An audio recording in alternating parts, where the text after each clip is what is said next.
Welcome to the High Adventure Scouting Podcast.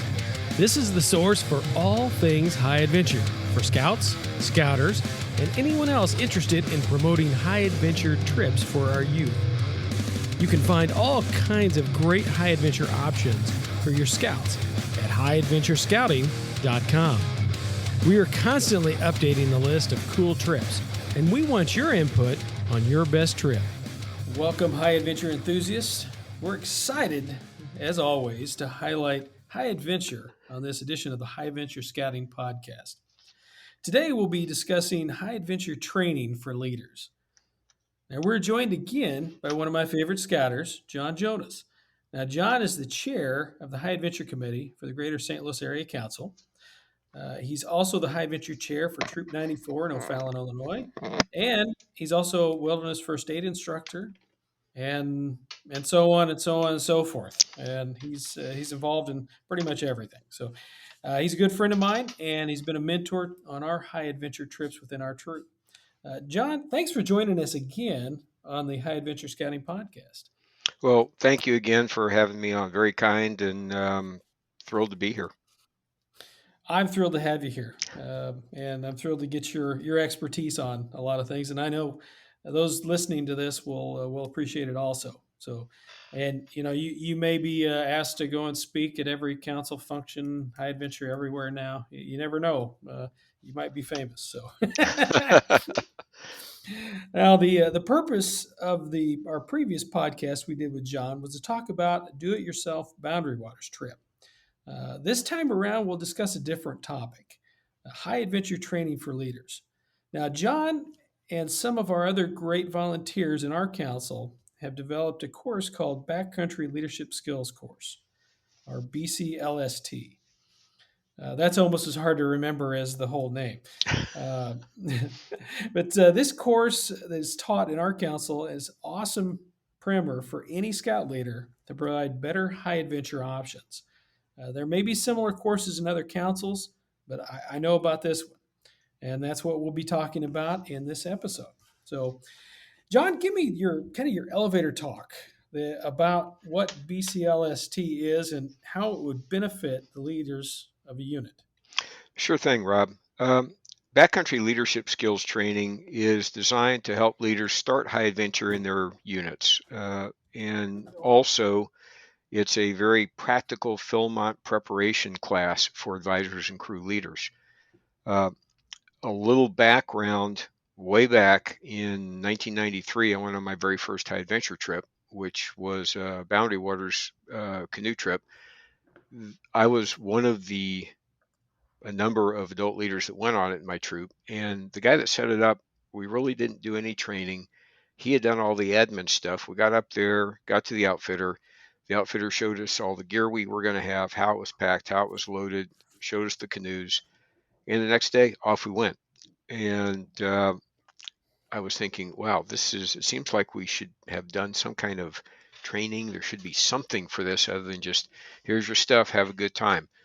A few years later, it was several years later before I could get another high adventure trip going in my troop, and went back to the Boundary Waters because I'd been there once and I was somewhat familiar with it. But all along, I had become the voice of high adventure in Troop 94 because the other adults that had been doing it, some had gotten older and just aged out of doing that. They couldn't do it anymore. Their sons were out of scouting and they were kind of around the troop and not real active. One of them developed a health problem that he unfortunately succumbed to. Another one, the Air Force had other plans for him. He left. And so I was that guy. And if it wasn't me, nobody was going to do high adventure. Well, we all know high adventure keeps your older scouts in scouting. Mm-hmm. So I started thinking, how do I do this? I've never gone backpacking. My canoeing is okay, not the greatest. There are other things to do, but I don't know what to do. So I read everything I could get my hands on, talked to everybody I could talk to, and just kind of bootstrapped it up in my troop by myself. And fortunately, things worked out pretty well. And we've done a high adventure trip pretty much every year since then. There have been a couple of years we missed, but since 2002, Troop 94s had a high adventure trip just about every year. I think we missed maybe 2 years, maybe three. So a few years later, I started thinking there's got to be some training for this somewhere. And I looked all over scouting all over the country, and I found a couple councils that have some training programs, but there was nothing from national. I thought this seems like a pretty dumb risk management kind of a thing. Telling leaders, take your crews out in the backcountry, go do high adventure, and you can figure out how to do it safely. So I got together with a couple of friends of mine in scouting who I'd been doing some high adventure stuff. I said, we need to put something together. And they said, yeah, we'll help you put it together. So we assembled this class. This was, again, like in 2006, 2007. I think 2007 was our first class that we ran. And over the years, it's morphed a little bit. We've never taught the same class exactly the same way, two classes in a row, because we're continually getting feedback from the leaders. Um, but it's all about, again, a leader who has never done any kind of high adventure stuff and wants to get that stuff going in their troop. They want to get backpacking going, or they want to get wilderness canoeing, or something more than just a summer camp and car camping. What do I do? Where do I go? How do I do these things? Um, there are some training opportunities to kind of get some familiarity with that stuff. I've heard of people talk about the Powderhorn program, which I've looked at, and it looks like a good program if you want to get some exposure to a number of different opportunities and types of high adventure. But it's not the same as here is what you need to do to start high adventure in your troop. So that's where BCLST really comes in. As it has morphed, the class that we happened to run last weekend also was a Philmont prep class for advisors and crew leaders that are going to Philmont next summer, that they need some hands-on experience. What do I do? I can read all of this stuff, but what is it really like to hang a bear bag? How do I use a backpacking stove? What should I use, a liquid fuel or a canister stove? How do I do this? And you can read about it, but somewhere along the line, you actually got to do it. And it's a good idea to do that stuff before you get out there with your crew. So that's the pitch on Exactly. BCLST.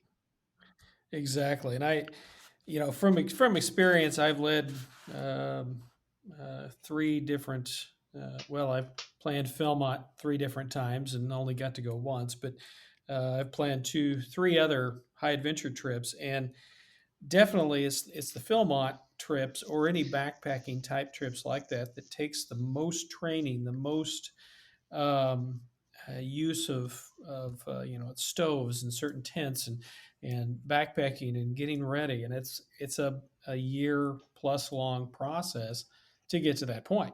And so a class like this is extremely beneficial for those going to Philmont and doing those kind of and other high adventure, obviously. But if you're going to sea base, you probably don't need quite as much of this because it's all done for you. But if you're going to the canoe base, if you're going to council based activities, you're going to need some of this.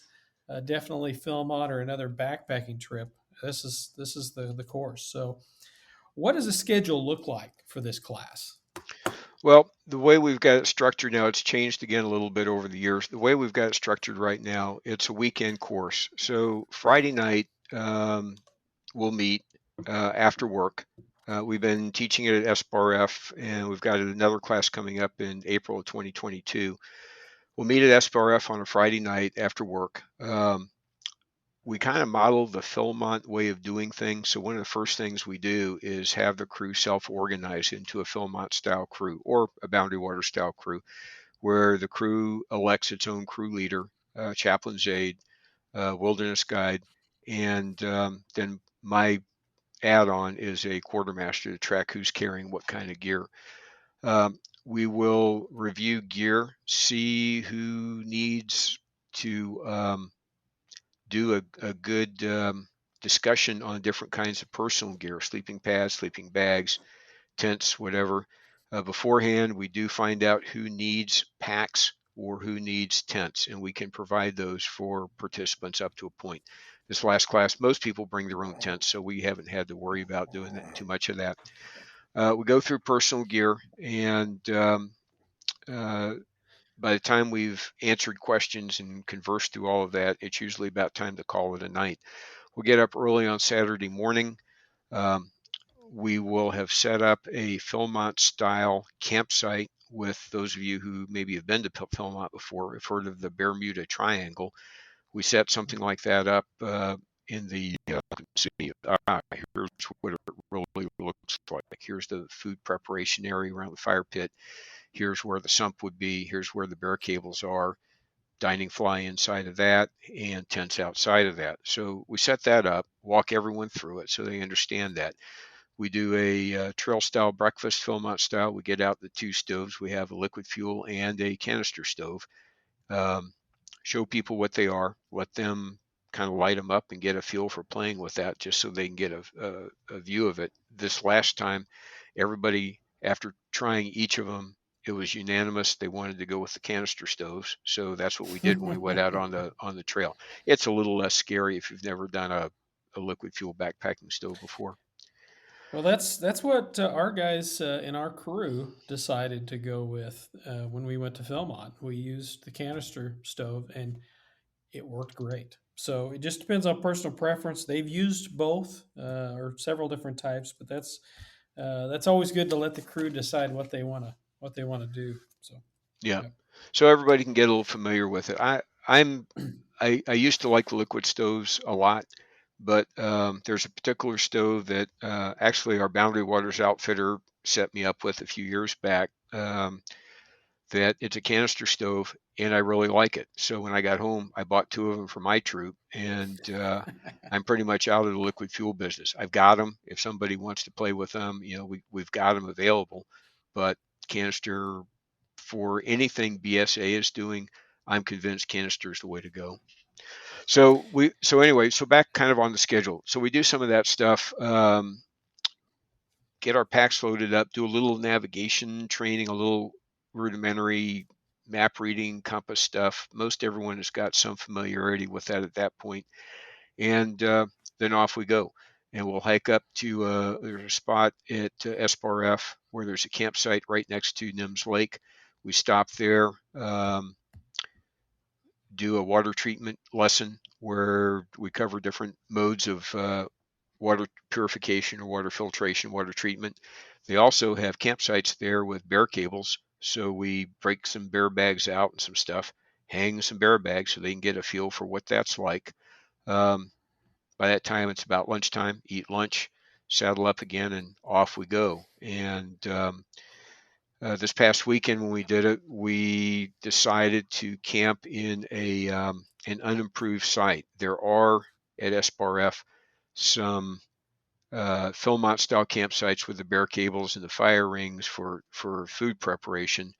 Um, but the crew decided that they would like to camp streamside in a place called Fern Grotto. So that's where we set up camp, rigged our own bear cables and bear bags, and set up there for the night. We cover fitness. We talk about meal planning for your practice meals. Philmont provides you your meals, but if you're doing this yourself, you need to know how to plan a meal. And so we talked about nutrition needs. I think I said trail fitness already. We cover Yeah. some Yep. other uh, things that you would need to know out there.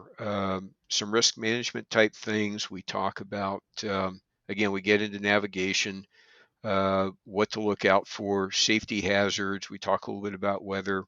Uh, Basically, it's getting out on the trail and doing the hiking. We talk about the pace.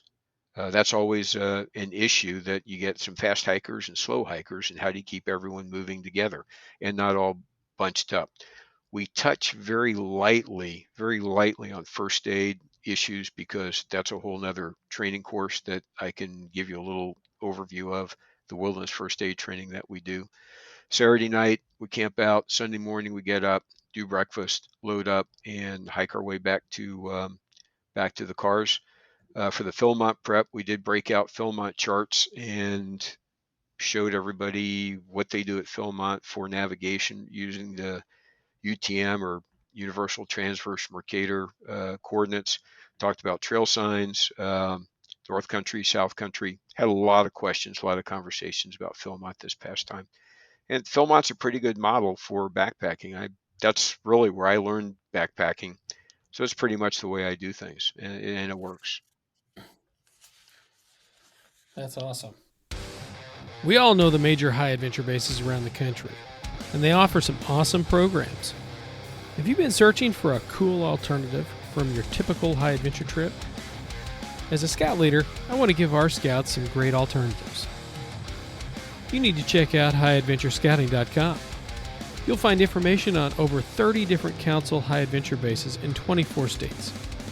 Maybe you're looking for a do-it-yourself option and need some ideas. Maybe you've taken a great trip and you want to share your good fortune with your fellow scouts and scouters. Just send us the details and we'll publish your trip. Whatever your interest, highadventurescouting.com is the one-stop shop for all things high adventure. That's highadventurescouting.com. Now, you mentioned the kind of gear you would suggest, and not everybody has a backpack, but many of them came with that and came with their tents. Um, I assume it's fairly minimal on equipment, like sleeping bag and change of clothes and your toiletries and things of that nature. Is there anything else that you require from attendees before they get there? Uh, we need to have their health forms, parts Mhm. A and B, and see if they have it. It's kind of borderline high adventure. There was someone that asked, "Do I absolutely have to have my C?" And I looked at the background, and it's like, "Yeah, I don't think you really have to, but yeah, we'd like you to bring it if you got it." Um, so the health form. They will need to have boots. We had people ask about hiking in trail shoes or trail runners, and we said, yeah, really don't want you to do that. There's a lot of bad. You got to protect your feet, protect your ankles. They don't have to be the best boots for this class. Um, we teach about the proper kind of clothing, avoiding cotton, going with the synthetics. But for the weekend, you can get by with cotton. I have had people take the class and they wore cotton socks, cotton underwear, and cotton denim jeans, and they got through the weekend okay. This isn't a beat ourselves up and go hike for miles and miles and miles. I think we cover maybe a total of 5 or 6 miles of hiking. It's hiking is putting one foot, backpacking, the walking part, putting one foot in front of the other. That's not hard. Mhm. It's all the stuff that goes with it. It's how to load a pack, how to adjust a pack. Um, some people had trekking poles, some didn't. The ones that didn't, a couple of us offered those folks to use our trekking poles for an hour just to see what they like. At the end of it, they said, "Yeah, I didn't think I was going to like them, but I'm going to get a pair before I go to Philmont." So it's a chance to try things out. The crew gear, while we provide most of the crew, pretty much all the crew gear, if people have something that they've gotten that they want to try out, they're certainly welcome to bring it out and see how it does. But I don't expect people to go fully outfit themselves for this class if they've never done this before. You can spend a lot of money on packs and tents and ground cloths and sleeping bags and clothing and all this other stuff. And if you get out and give it a try and say, yeah, I don't think this is for me, or man, this is a lot harder than I thought it was going to do. I don't want people to invest a lot of money in something that they're not going to like. Let's get out and give it a try. And they say, yeah, this is really great. Okay, here's Mhm. what's going to make it better for you. You're going to need a good rain jacket. You're going to need rain pants. You're going to need a good pack.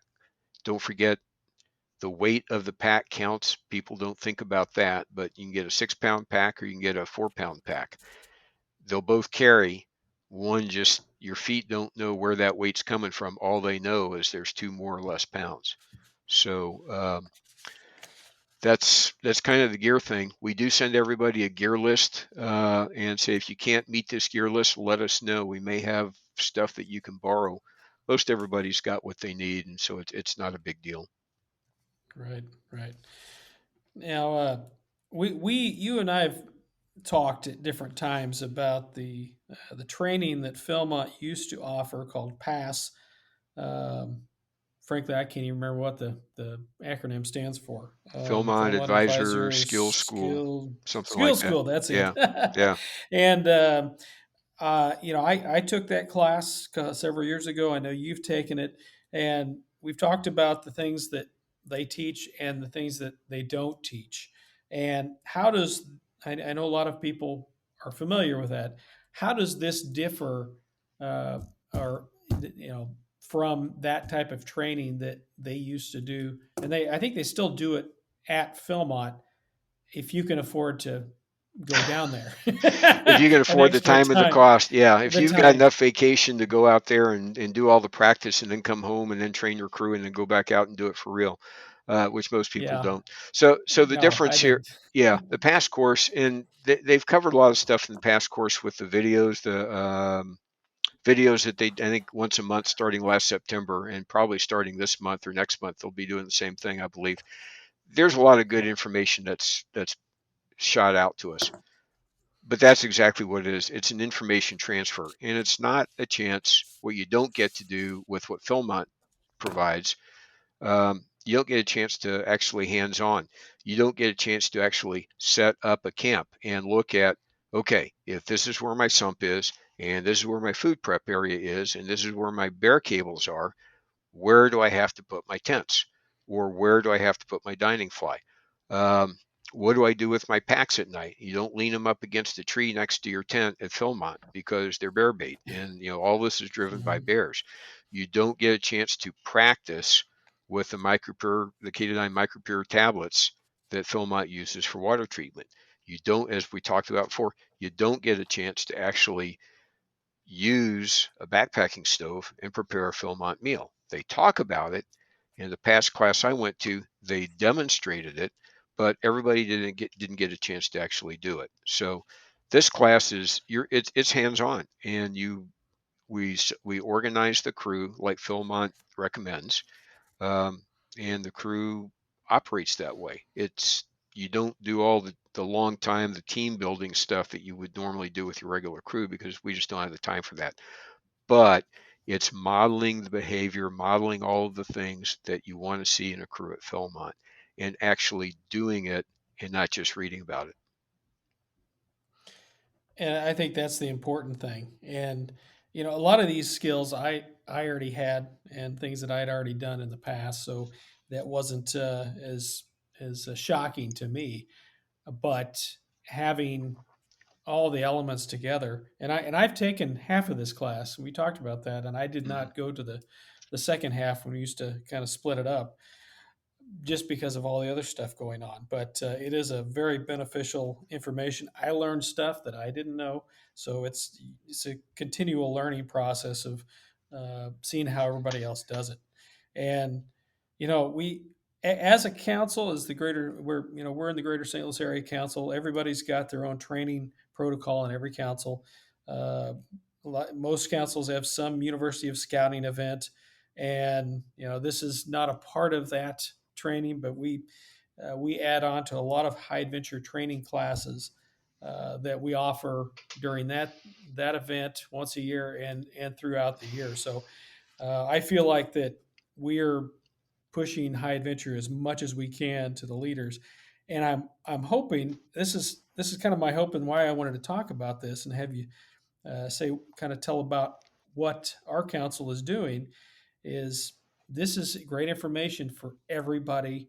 If they want to do this kind of class, somewhere, if they're in their council to get started and have more high adventure trained leaders, this is something that I'm going to post any information that any handouts. I've got a few of the handouts from last weekend's class, but anything else that John sends me, syllabus or things of that nature, I'll post out there on the website, send it out to everybody. And so if you want to do a class like this, that's awesome. This is all about information sharing, and good ideas are good for everybody. So, Yeah, Rob, let me throw something else in here. We've kind of gotten off on yeah, the Philmont track, but in right, next year, right. Philmont's going to cost about $1,500 a person That's just the Yeah. Philmont fee.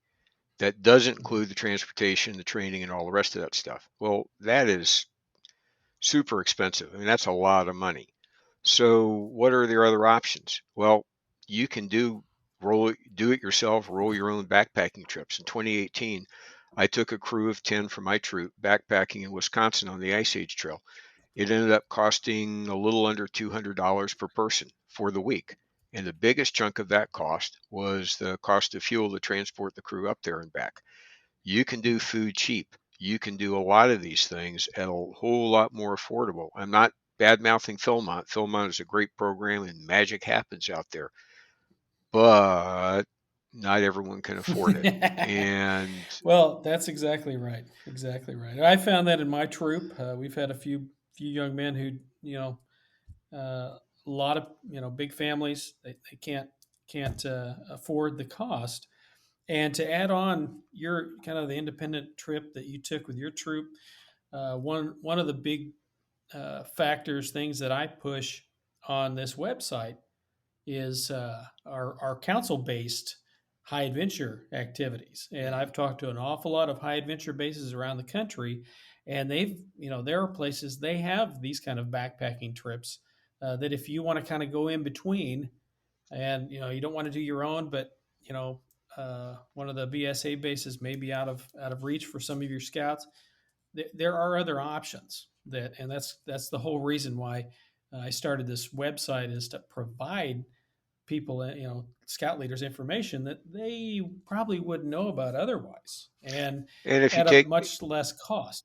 and with this BCLST course, the point is with the course, with the knowledge, with the information, with the training, with the practical experience, you should be able to start doing this stuff on your own. And I wouldn't take the class in the very next week, take 10 people backpacking in southern Illinois or southern Missouri on a week long trip. But after this class, you should be able to, a month later, get a weekend backpacking trip for, a dozen people in your troop and go out on a weekend backpacking trip and together practice. And now leaders have the training, they have the experience, we've given them knowledge. And of course there's always reach back. You can call me, you can call any of our trainers anytime and say, okay, you talked about this, but tell me more, how do we do that again, or what's the best way, or what has worked for you. Um, so we want the opportunities for high adventure for all of the scouts that are remotely interested in it. And if you can do it, $200. We drove up to Wisconsin on a Sunday. Monday morning, we stepped off we camped in a state forest campground Sunday night. Monday morning, we stepped off on the trail. Friday afternoon, we got to our pickup point and stayed that night in another state forest campground, and Saturday we drove home. $200 for what? That's cheaper than summer camp. Summer camp's $350. Exactly.